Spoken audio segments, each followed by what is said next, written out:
दोस्तों, यदि कोई इंसान जानबूझकर या गलती से जहर को खा लेता है तो उसका किस प्रकार से घर पे आप ट्रीटमेंट कर सकते हैं या उस कंडीशन को देखकर किस प्रकार से आप उसको हॉस्पिटल जो है वो पहुंचा सकते हैं। तो यहाँ पे अगर हम बात करेंगे खासकर सेल्फास हुआ या जो जैसे कि माइस यानी चूहों को मारने के लिए रैट की तमाम सारी जो आती हैं पॉइजन, उनको तो वो जब खा लेता है बंदा तो वो किस प्रकार से वर्क करेगी। तो उसमें सबसे पहले बात करेंगे सेल्फास का। सेल्फास किस प्रकार से वर्क करता है जब कोई बंदा खा लेता है तब। तो ये जो होती है, अगर हम सेल्फास की बात करें तो ये इलेक्ट्रिक एबनॉर्मलिटीज काज करती है हमारे हार्ट की तरफ, जिससे हमारा हार्ट जो होता है वो डिप्रेस होने लगता है। और खासकर अगर बात करें तो फेटल ट्रेची एर्थमियाज की कंडीशन आने लगती है। और धीरे धीरे जो सेल्फास का पॉइजन होता है ये हमारे सुपर वेंट्रिकुलर ट्रेचिकार्डिया और वेंट्रिकुलर ट्रेचिडिया की रीजन पे पहुंचने लगता है, जिससे वहाँ पे फॉस्फिन कहते नहीं फॉस्फिन गैस बन रही है तो वहाँ पे बनने लगती है। और ख़ासकर अगर हम सल्फास की बात करें तो अभी तक इसका कोई एंटीडोट जो है वो नहीं बना है।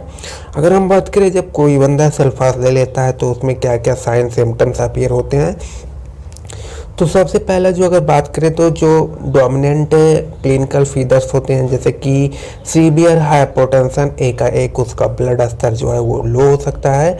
अदर कंडीशन की बात करें तो उसको चक्कर आ सकती है, थकावट महसूस हो सकता है, टाइटनेस महसूस हो सकती है, चेस्ट के रीजन पे उसको हेडेक हो सकता है, नोजिया हो सकता है, वोमिटिंग हो सकती है, डायरिया हो सकता है, एटेक्सिया हो सकता है, नमनेस होता है, पैरेस्थेसिया की कंडीशन आ सकती है, ट्रीमस की कंडीशन आ सकती है, मसल में वीकनेस हो सकती है, डिप्लोपिया हो सकती है या जॉन्डिस हो सकती है। तो ये कुछ सिम्टम जो है वो अपीयर होते हैं।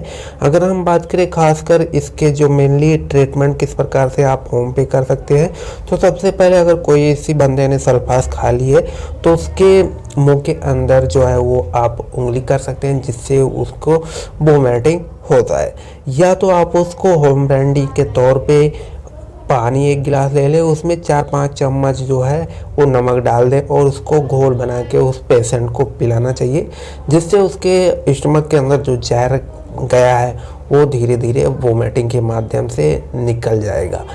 अदर ट्रीटमेंट की बात करें तो इसमें जो अगर हम नमक और पानी के घोल की बात करें तो इसको होम के तौर पर काफ़ी ज़्यादा उपयोग किया जाता है।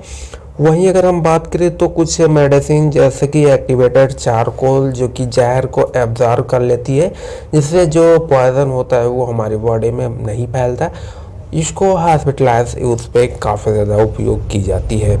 अगर वहीं हम कुछ अदर की बात करें तो हॉस्पिटलाइज यूज़ के लिए कुछ जो है वो गैस्ट्रिक लिवासेस भी इस्तेमाल की जाती है, जो कि उसको माउथ के माध्यम से कुछ इस प्रकार से पाइप को डाली जाती है उसके पेट के अंदर, फिर उसको कुछ इस पोजीशन में लिटा दिया जाता है। उसके बाद जो उसके पेट के अंदर जितने भी पॉइजन पहुंच गए थे वो धीरे धीरे माउथ के थ्रू पाइप से बाहर निकल आते हैं। तो कुछ इस प्रकार से जो है वो पॉइजन का ट्रीटमेंट किया जाता है, क्योंकि पॉइजन जो होती है वो कई प्रकार की होती हैं, जैसे कि साइनाइड का पॉइजन, तो उसका एंटीडोट भी तैयार कर लिया गया है, मतलब एंटीडोट उपयोग किया जाता है, लेकिन जो सल्फास होती है इसकी एंटीडोट अभी तक नहीं बनी है।